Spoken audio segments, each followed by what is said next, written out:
again, Sister Elfina, to share with us shortly about your ministry so that we all know what activities you are doing. Okay, so let me, before I start telling my ministry, I just wanted to tell you what happened in my life. Okay, so until and unless I share what has happened in my life, I can't share you my ministry. So first, let me tell you who my parents are. My parents are Pastor Prayer Elmo and Dr. Shajina Elmo. So my mother is a doctorate in computer science, and my dad is a pastor.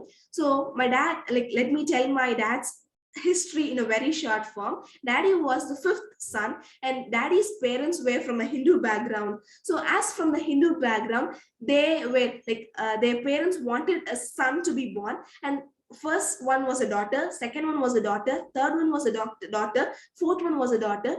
And my grandparents parents were forcing them, and they were telling, come back to Hinduism, come, what you do is give sacrifices and ask sorry to our Hindu god so that they will bless you with the son. So this was, my grandmother was literally tortured by her mother-in-law. So this was happening in their life, and my grandpa and grandma, they, what they thought was, they wanted to remain in their faith, they wanted to remain their trust in Jesus, and they were all praying. My grandma conceived again, and it was her fifth delivery. And when she delivered a baby boy, that baby boy was literally dead. Okay, this is a literal story, and that baby boy was literally dead. And grandma was in unconscious state, and she didn't knew. Grandpa knew it, and he started crying. His literal prayer was, he was praying in the corridors of the hospital. Everybody was literally seeing him, and he knelt down over there, and he was praying, Lord, save my son, I want my son back. And this was his prayer. And that baby boy was taken into mortuary, and he was placed in the mortuary with all other dead bodies. And there was one nurse who was my grandfather's relative, and this grandfather was pleading the nurse, make some ways for my son to live. And the nurse was very affirmably telling, who are we God to bring back a life into a dead son? Are we God? But my grandpa was pleading again and again, and this nurse called a doctor from Nagarkoil. It is around 30 kilometers, I guess, a 1 hour travel. And she called a doctor from Nagarkoil, and that doctor came. Like because of my persistent irritation of my grandfather, that nurse called the doctor, and the doctor came and took my dad's leg.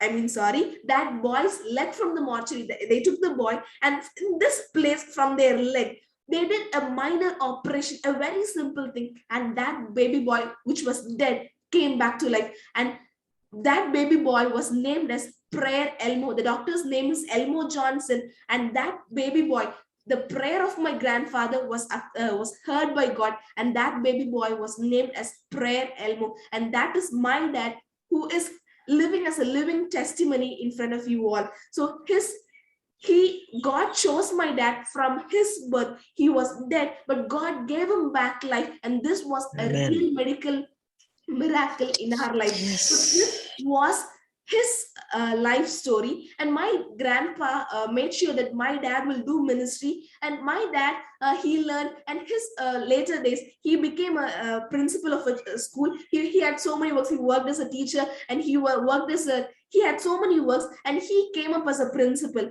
2 years or 1 year back, he had a thought that he has to do something for the Lord. And everybody, like, he was sharing this, and everybody told, you are a principal, you are with a higher profession, and why do you want to step down from a higher position? Like Tamil, they used to say,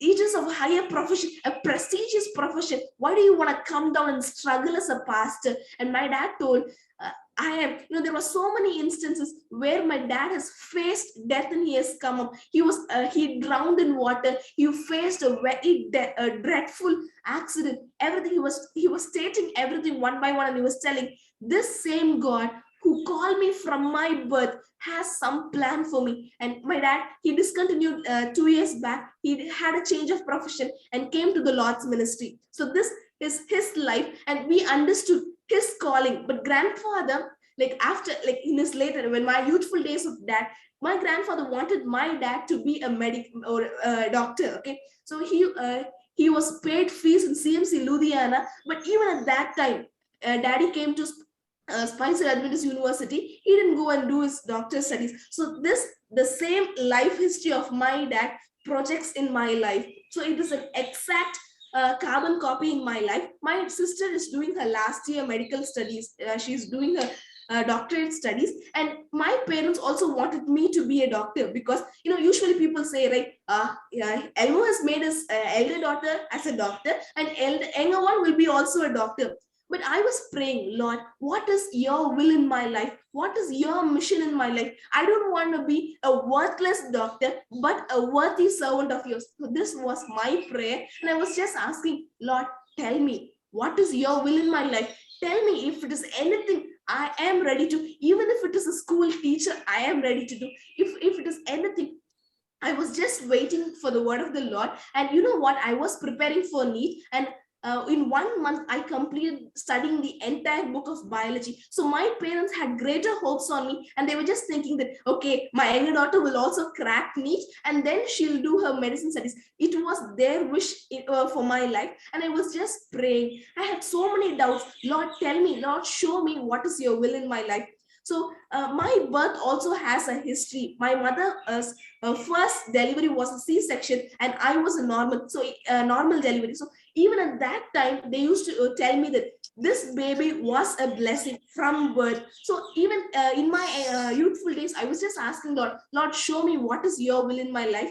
And one day I had a dream. It was a literal dream stating that I chose your dad from birth. I brought him from his prestigious profession to the profession of the kingdom of heaven. So I am calling you for the same purpose. So that was the dream. And the next day morning, I told my parents, I'm not going to do medicine. I'm going to be a theologian. I'm going to do my theological studies, religious studies at Spicer, and I'm going to do missionary work. And my parents were literally shocked because they were all having hopes that I will be I'll be a doctor, same as my sister, and they were all shocked. My mother was started crying.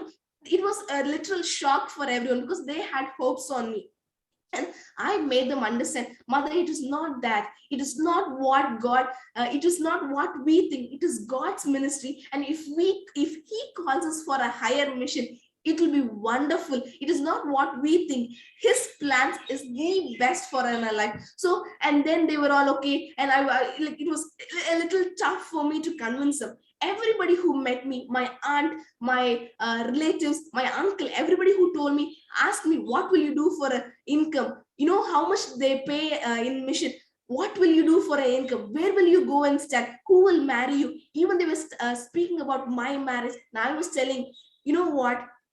In the 12 tribes of Israelites, the tribe of Levi was very special.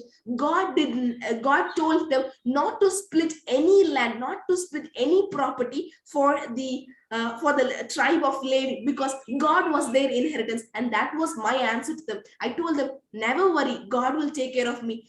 He is my inheritance. What else do I need? Heaven is my house. What else do I need? He is my father, and everything that belongs to him is mine. What else do I need? So that was my stronghold, and that made me strong, because there were so many people who were telling, what will you do? They will not give you an ordination as a girl. What will you do? Where will you go and stand? What will you do? Will you go and stand in a school as a teacher? Will that be your end? There were so many questions, but it was God who led me so miraculously. And during this COVID days, and when I decided to do the Lord's ministry, God told me, do something that you can do. And I was praying.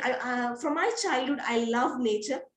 And I was asking God, Lord, I have left medical missionary for you. I have put down the hopes of my parents. Now tell me what I should do for you. I want to do something. This 2 years, I'm going to just be, I just going to be very wasting time. Tell me what I should do. And then the Lord told me, do bid for a bun. You know, the name bid for a bun means asking God, requesting, pleading him for that day's manna, spiritual manna from him. So that it was named by my dad. We all prayed for it. The Lord told me, it is very common, like today's thoughts, or these are very common, and people don't listen. But this bid for a bun made people to think what bid for a bun is, what is something special, what bid for a bun means. And today it is more than 534 days, I guess. God has led so miraculously more than 1.5 years. God has been leading me so well, and I trust in Him.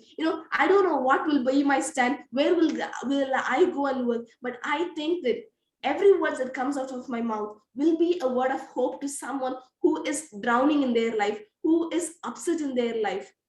So this is how has God led me. So this bit for one ministry, what I thought is, before we had the education at schools, nature was the best lesson. The travel of Israelites from Egypt to Canaan, they learned wonderful lessons from nature, and these lessons from nature will be a lesson for us in our lives too. So this is my life. Pray for me, uphold me in your prayer, so that nothing, no other temptations in our life. As I am in my youthful state, there will be so many temptations, there will be so many ups and downs. Uphold me in your prayer.